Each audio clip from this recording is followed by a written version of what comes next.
San Diego Comic Con International baru saja digelar. Dalam acara tersebut, Marvel mengumumkan proyek jangka panjangnya mulai dari fase 5 hingga fase ke-6. Ada beberapa film yang menarik memang di fase ke-5, tapi fase ke-6, this is another story. Setelah terakhir kalinya Avengers dirilis pada tahun 2019 lalu melalui Avengers Endgame, akhirnya Marvel Cinematic Universe mengumumkan rencana untuk menggarap film Avengers berikutnya di fase ke-6 melalui Avengers Secret War dan Avengers Kang Dynasty. Yap, Kang.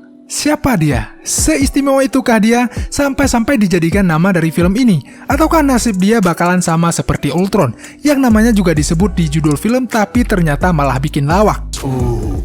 Di video kali ini kita bakalan mengupas tuntas siapa itu Kang. Gimana kira-kira prediksi alur cerita dari film Avengers The Kang Dynasty ini? Apakah benar bakalan lebih seru daripada Endgame? Masa sih? Mari kita bahas.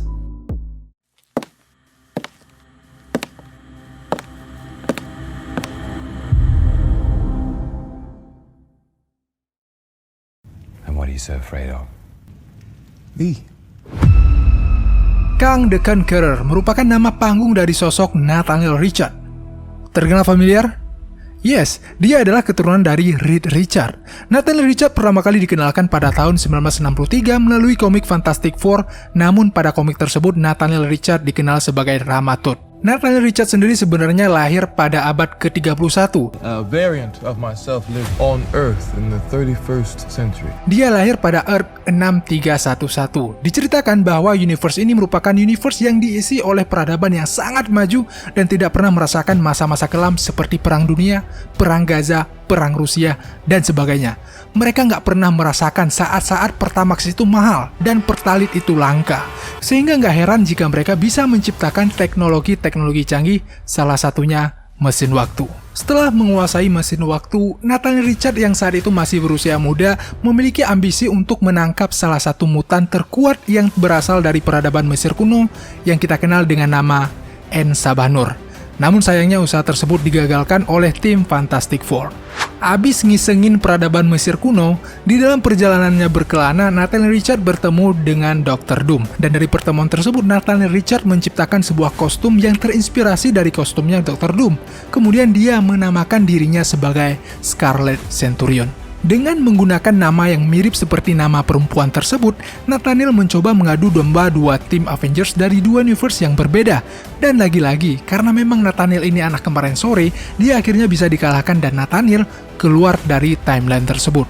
Dan setelah menyadari betapa gobloknya nama Scarlet Centurion, akhirnya Nathaniel kembali ke masa Mesir kuno dengan nama Ramatutnya kembali. Duduk-duduk, berdiri-berdiri, bosan juga di mari. Nathaniel pun mencoba untuk kembali ke timelinenya sendiri. Karena satu dan lain hal, ternyata alih-alih bisa pulang ke timelinenya sendiri, Nathaniel malah terdampar ke abad 40. Saat terdampar ke sana, Nathaniel pun menyaksikan sebuah peradaban yang sangat kuno. Di saat universe-nya dia udah main laser-laseran, di sini dia malah ngelihat orang masih main pistol-pistolan. Wah, kesempatan nih. Dia pun meminta kepada orang-orang di sana untuk mengantarkannya ke pemimpin mereka, dan kali ini dia mengenalkan dirinya sebagai Kang. Setelah menguasai universe yang hampir hancur tersebut, Kang akhirnya memutuskan untuk kembali ke timeline-nya. Dengan segudang pengalaman baru, Kang kali ini memiliki tujuan untuk menyerang Avengers. Dan perlu diketahui, seluruh keisengan yang dilakukan Kang di atas tidak didasarkan kepada kekuatan supernya. Yes, Kang sama sekali tidak memiliki kekuatan super, kecuali otak yang super. Dan ternyata, di masa depan ada program studi perjalanan waktu. Dan Kang merupakan salah satu alumni di sana. Jangan sampai dah mahasiswa jurusan ini pergi demo. Selesai tuh pemerintahan pasti.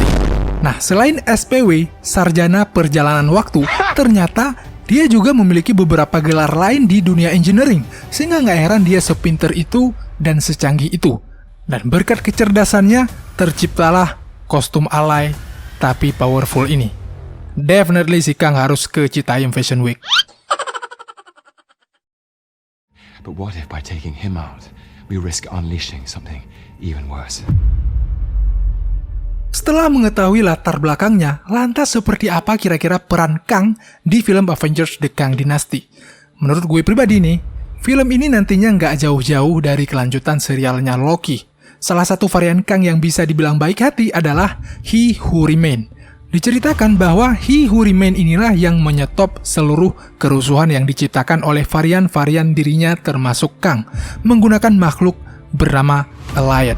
Setelah menghentikan seluruh variannya, He Who Remain membentuk Timekeeper untuk menjaga timeline dan mencegah lahirnya Kang baru. Namun dengan ketololan, kegoblokan, dan kesembronoan pacarnya Loki yang nggak tahu apa-apa ini, dia malah membunuh He Who Remain. Dan karena nggak ada lagi yang menjaga timeline, akhirnya garis timeline menjadi kacau dan dari sinilah semuanya berawal. Lalu, gara-gara lu nih, udah diingetin juga padahal. Tapi ngeyel ya gini jadinya. Reality is often disappointing. Kalau kita bandingkan dengan Thanos, memang secara teknologi dan pengalaman Thanos bakalan kalah. Tapi bagi gue pribadi, belum ada yang bisa menggantikan Thanos sebagai villain terbaik. Seluruh kerusuhan yang diciptakan Thanos setidaknya berdasarkan keinginannya untuk membuat semesta yang lebih baik. Sementara Kang, dari cerita-ceritanya di komik, hanya mengacau dan motifnya itu kekanak-kanakan yang dibungkus oleh ambisi dan keegoisan. Dan prediksi gue, film ini mungkin akan menarik untuk dijadikan tontonan, tapi gue rasa tidak akan seheroik Avengers Endgame dan Infinity War yang syarat dengan pelajaran. Terima kasih telah menyaksikan, mudah-mudahan bisa dijadikan hiburan.